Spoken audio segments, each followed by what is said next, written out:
جاء في الحديث من مشكاة المصابيح لا تزول قدم ابن آدم يوم القيامة حتى يسأل عن 5: عن عمره فيما أفناه، وعن شبابه فيما أبلاه، وعن ماله من أين اكتسبه، وفيما أنفقه، وماذا عمل فيما علم، أو كما قال رسول الله صلی اللہ علیہ وآلہ وسلم۔ بزرگان محترم،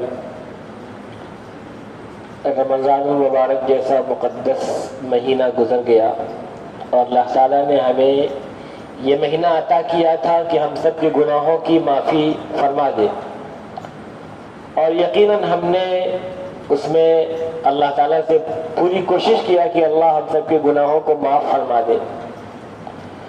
اب رمضان المبارک کے بعد ہماری زندگی کیسے گزرے ہمیں اس کی فکر کرنی چاہیے۔ رمضان ایک آفر کا مہینہ تھا، گریٹ آفر، جس طرح اور کمپنیاں مختلف موقع پہ آفر دیتی ہیں کہ یہ سامان، جو سامان 20,000 کا ہے 15,000 کا مل رہا ہے، کبھی اس سے بھی کم کا ہوتا ہے۔ تو یہ تو دنیا کی مثال ہے، اللہ تعالیٰ تو بڑے بڑے آفر عطا فرماتا ہے۔ تو رمضان المبارک جیسا مقدس مہینہ عطا فرمایا، پھر رمضان المبارک میں شب قدر عطا فرمایا، محض ہم سب کو معاف کرنے کے لیے۔ تو جب اللہ تعالیٰ نے ہمیں اور آپ کو معاف فرما دیا اور ہم بالکل پاک ہو گئے، تو اب ہمیں رمضان کے بعد اپنی زندگی اچھی گزارنی ہے، اپنے آپ کو گناہوں سے بچانا ہے، غلط کاموں سے اپنے آپ کو بچانا ہے، حرام چیزوں سے اپنے آپ کو بچانا ہے، حلال چیزیں اختیار کرنا ہے، زیادہ غصہ نہیں کرنا ہے، اور ایک دوسرے کی غیبت نہیں کرنا ہے، ایک دوسرے کی شکایت نہیں کرنا ہے، کسی کے ٹوہ میں نہیں رہنا ہے۔ ان تمام چیزوں کا ہمیں خیال کرنا ہے تاکہ ہماری زندگی رمضان المبارک کے بعد اب اچھی گزرے۔ نہ جانے اس سال اب جو رمضان آنے والا ہے، اب یہ رمضان ہمیں نصیب ہو کہ نصیب نہ ہو۔ بہت سارے لوگ پچھلے سال ہمارے ساتھ تھے، اس سال نہیں ہے، خدا جانے اگلے سال نصیب ہو کہ نصیب نہ ہو، کون جانتا ہے۔ تو ہمیں فکر ہو کہ ہماری زندگی اچھی گزرے، بیجا غصہ نہ ہو، غصہ تو یوں ہی نقصان دے۔ ایک مثال دی گئی ہے کہ ایک بڑھئی کی دکان میں ایک سانپ گھس گیا اتفاق سے، بڑھئی تھا نہیں، دکان بند تھی۔ اب اتفاق سے بڑھئی کی دکان پہ، بھائی سانپ کا کون سا کام، کون اس کو کوئی کھانے کا سامان مل جائے گا بڑھئی کی دکان پہ۔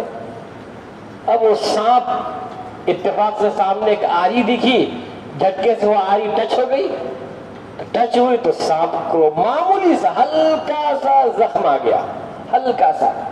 اب سانپ کو تو غصہ آیا، اب اس نے پلٹ کے جو ڈنک مارا ہے آری کے اوپر، تو بابا اندازہ لگا لے نقصان کس کو ہوگا، آری کو ہوگا یا سانپ کو ہوگا۔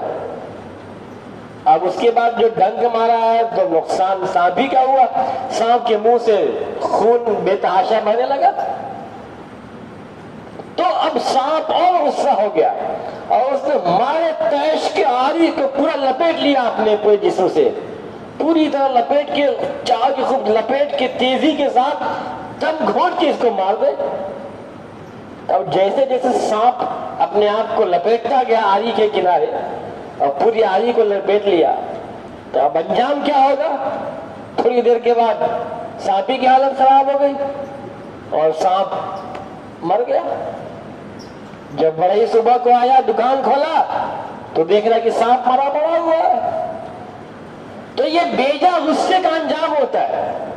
بسا اوقات ہم کسی کو نقصان پہنچانے کے چکر میں خود ہی اپنا نقصان کر بیٹھتے ہیں، اپنے پڑوسی کو نقصان پہنچانے کے لیے، اپنے کسی اور کو نقصان پہنچانے کے لیے ہم خود کو نقصان پہنچا لیتے ہیں۔ ایکشن کا ریئیکشن کرتے ہیں، ہم چاہتے ہیں کہ ہر بات میں، ہر ایکشن پہ ہمارا ریئیکشن ہو، ہر عمل پر رد عمل ہو۔ یہ ضروری نہیں ہے، کچھ برداشت کا مادہ بھی ہونا چاہیے۔ ہر بات میں غصہ، بیجا غصہ، یہ بالکل صحیح نہیں۔ ویسے بھی غصے کو اسلام نے پسند نہیں کیا۔ غصے کو برداشت کرنے والے کی بڑی فضیلت ہے. فرمایا کہ پہلوان وہ نہیں ہے جو لوگوں کو کشتی میں پچھاڑ دے. پہلوان تو وہ ہے جو غصے پہ اپنے آپ کو قابو رکھے, اپنے آپ کو کنٹرول رکھے. تو رمضان کے بعد زندگی ہماری اچھی گزرے, گناہوں سے اپنے آپ کو بچایا جائے, بدگمانی نہ ہو کسی کے تعلق سے. بہت سے طرح طرح کے ذہن میں خیالات ہیں, ارے یار فلاں اتنا پیسہ کہاں سے کما رہا ہے, کیا کر رہا ہے, دن رات کیا کرتا رہتا ہے. ہمیں کیا مطلب ان چیزوں سے؟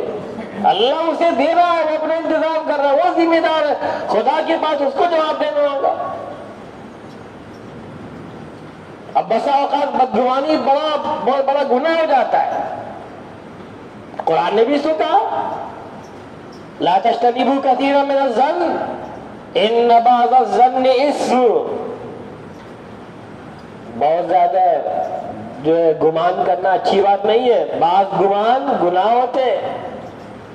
حضرت باعزید بسطامی کے بارے میں آتا ہے کہ ایک روز عصر کی نماز کے بعد وہ شہر کے کنارے ٹہل رہے تھے, تو دیکھا کہ ایک نوجوان لڑکا ایک نوجوان لڑکی بیٹھے ہوئے, اور ان کے سامنے ایک بوتل رکھا ہوا ہے.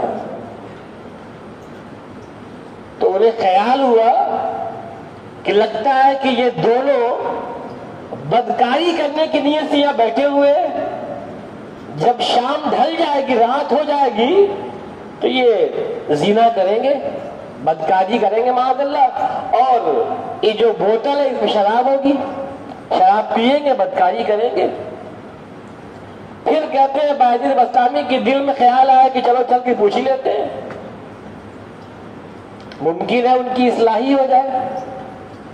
جب قریب گئے پوچھا خیریت, کون ہے آپ لوگ؟ تو لڑکے نے کہا کہ یہ میری سگی بہن ہے, یہ میری بہن ہے, اور ہم روزے سے ہیں, اور جو پانی رکھا ہوا ہے یہ پانی زمزم کا پانی ہے, اور ہم سید خاندان کے ہیں. اب تصور کر لیں آپ, باعزید بسطامی رونے لگے, آنکھوں میں آنسو آ گیا کہ اللہ ہم تو برباد ہو گئے ہوتے. ایک سید خاندان کی لڑکی اور ایک لڑکا جو روزے سے ہے, جو انتظار میں ہے افطار کرنے کے, زمزم کا پانی لیا ہوا, اسے میں شراب سمجھ رہا ہوں, سگے بھائی بہن ہیں, ہم سمجھ رہے کہ بدکاری کرنے والے ہیں. پھر باعزید بسطامی ان کو اپنے گھر لے گئے, بڑی عزت کیا, انہیں کھلایا پلایا, بڑی عزت کے ساتھ انہیں رخصت کیا. تو بعض گمان جو ہے وہ گناہ ہوتے ہیں, ہمیں احساس ہی نہیں ہوتا. ایک شخص پانی پی رہا ہے کھڑا ہو کر کے, دیکھو شرم نہیں آتی, کھوا کے پانی پی رہا ہے. ارے ممکن ہے زمزم پی رہا ہو, ممکن ہے وضو کے بعد جو بچا ہوا پانی وہ پی رہا ہو. یہ بدگمانی ہے کہ یہ بدگمانی ہے؟ تو بدگمانیوں سے بچانا اپنے آپ کو ضروری ہے. کسی کو ہم کچھ کرتے ہوئے دیکھیں تو ترنت دل میں یہ خیال نہ آ جائے کہ یہ کام کر رہا ہے تو یہ غلط ہے. ممکن ہے کوئی ایسا کام کر رہا, ہمیں نہیں پتا اس کی حقیقت کیا ہے. بہت سارے لوگ ایسے کام کرتے ہیں, انسان سمجھ نہیں پاتا کہ وہ کون سا کام کر رہا ہے. بے انتہا اس طرح کے واقعات ہیں. وقت نہیں کہ انہیں سنایا جائے, تو ہمیں اپنے آپ کو گناہوں سے بچانا ہے. ہمیں رمضان کے بعد اپنی زندگی کو اچھی بنانا ہے, حرام چیزوں سے بچنا ہے, حلال چیزوں کو اختیار کرنا ہے. حرام چیزیں لیں گے اللہ دنیا بھی تنگ کرے گا, دنیا کے بعد کی زندگی بھی تنگ کرے گا. حضرت بہلول دانا کو ہارون رشید نے بھیجا کہ جائیے ذرا سا دیکھ کے آئیے, جو شہر میں جو قصائی ہے, جو گوشت بیچتے ہیں, دیکھیے ذرا ان کا جو ترازو ہے جو اور جسے تولتے ہیں جس پتھر سے, ان کی ناپ صحیح ہے کہ نہیں, ان کی تول صحیح ہے کہ نہیں صحیح ہے. تو ہارون رشید کے کہنے پہ بہلول دانا شہر میں گئے, جہاں پہ گوشت وہ بیچتے تھے. ان کے ترازو کو دیکھا, ایک کے ترازو کو دیکھا, اور جس سے وہ تولتا تو اس پتھر کو دیکھا, تو تولا تو وہ پتھر کم تھا, تول کے مطابق کم تھا. اس سے پوچھا زندگی کیسے گزر رہی ہے؟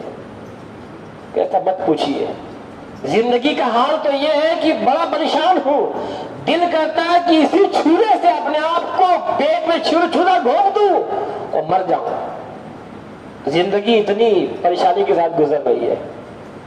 آگے بڑھے، دوسرے قصائی کے پاس گئے، اس سے پوچھا، اس کا جو ترازو تھا وہ لے کے دیکھا، جو پتھر تھا اس کا دیکھا تو وہ بھی کم تھا، اور پتھر بھی وزن میں کم تھا اس کا جس سے وہ تولتا تھا۔ اس سے پوچھا زندگی تمہاری کیسی گزر رہی ہے؟ اس نے کہا مت پوچھیے، اے کاش خدا نے مجھے پیدا نہ کیا ہوتا، اتنی پریشانیاں چل رہی ہیں، حالات اتنے خراب چل رہے ہیں، اے کاش خدا مجھے پیدا نہ کرتا۔ آگے بڑھے، تیسرے قصائی کے پاس، اس کے ترازو کو دیکھا اور پھر اس کا جو پتھر تھا تولنے والا اس کو دیکھا تو بالکل ناپ میں، بالکل تول میں صحیح نکلا، ایک دم صحیح۔ اس سے پوچھا حالات کیسے؟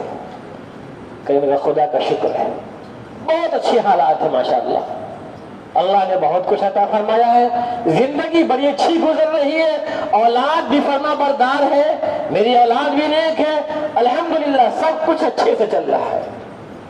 لوٹ کے آیا ہارون رشید کے پاس، پوچھا ہارون رشید نے کیا ہوا؟ کہا کہ ایسے ایسے حالات تھے، بتایا۔ ہارون رشید نے کہا آپ نے گرفتار نہیں کیا ان کو؟ جن کے ترازو کے ناپ کم تھے، جن کے پتھر کے تول کم تھے، انہیں آپ نے گرفتار کیوں نہیں کیا؟ کہنے لگے جب اللہ تعالیٰ خود ہی سزا ان کو دے رہا ہے تو میں کیوں گرفتار کروں؟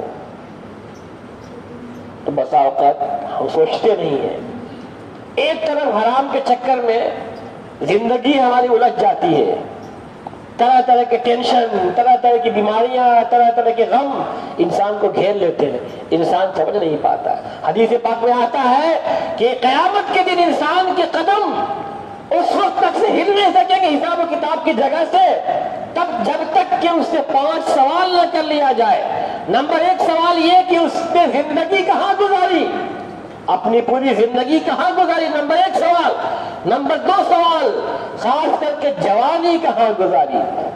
جوانی میں انسان کو بڑی طاقت ہوتی نا، جو فیصلے چاہتا ہے کر لیتا ہے، خاص کر کے نمبر 2 سوال، جوانی کہاں گزاری۔ وَعَنْ مَالِهِ مِنْ أَيْنَ اكْتَسَبَهُ، تیسرا سوال، مال کہاں سے کمایا۔ اور چوتھا سوال، وَفِيمَا أَنْفَقَهُ، مال کو خرچ کہاں کیا، کمایا کہاں پہ، مال کہاں سے حاصل کیا، حرام تھا یا حلال تھا، خرچ کہاں کیا، حرام چیزوں میں یا حلال چیزوں میں، یا فضولیات میں خرچ کر دیا، خرافات میں خرچ کر دیا۔ اور 5ویں چیز، ماذا عمل فیما علم، اس چیز پہ کیا عمل کیا جو اسے مسئلہ معلوم تھا، جس چیز کا اسے علم تھا اس علم کے مطابق اس نے کیا عمل کیا۔ یہ 5 سوال جب تک نہ ہو لے، قیامت کے دن خدا کے سامنے سے حشر کے میدان میں آدم کے اولاد کے قدم بھی نہ ہل سکیں گے۔ اس لیے ہر انسان کو اپنی زندگی کے بارے میں سوچنا چاہیے، ہماری زندگی اچھی گزرے، اللہ تعالی ہم سب کی دنیا بھی اچھی بنائے، دنیا کے بعد کی بھی زندگی اچھی بنائے۔ وآخر دعوانا الحمدللہ رب العالمین۔